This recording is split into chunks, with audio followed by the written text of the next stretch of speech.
I'm here with Todd Rosenbluth, Director of ETF Research for S&P Capital IQ. Todd just finished a webinar titled, How to Seek Potential Opportunities with Municipal Bond ETFs. Thanks for joining us, Todd. Good to be here, thanks. There have been some outflows in fixed income ETFs.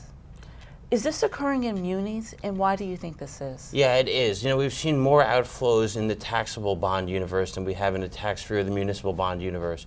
But there's some other challenges that are happening on besides interest rates moving higher as a result of Federal Reserve commentary. There's some concerns out there about potential bankruptcies in some major cities such as Detroit, and we think that's caused some headline risk for municipal bond investors, particularly through ETFs. Let's talk about the credit quality of these ETFs.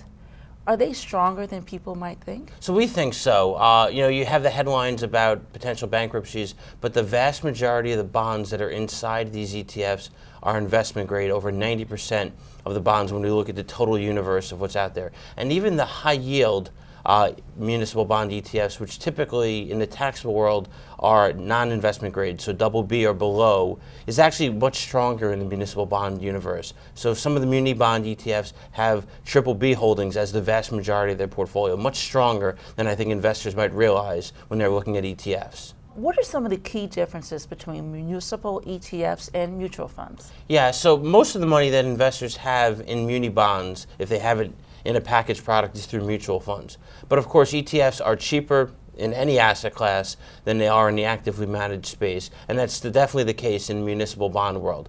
So the average actively managed mutual fund tied to munis is about 1% expense ratio. The median expense ratio for the municipal bond world is under 30 basis points. So considerably cheaper. You can be much more liquid and you can move in and out of the marketplace as you see fit. And you can focus on short term, on high yield, or more diversification the same way you can in the mutual fund world. Thank you, Todd. If you missed the S&P Capital IQ webinar, please contact us at the email address below to listen to a replay. Thank you.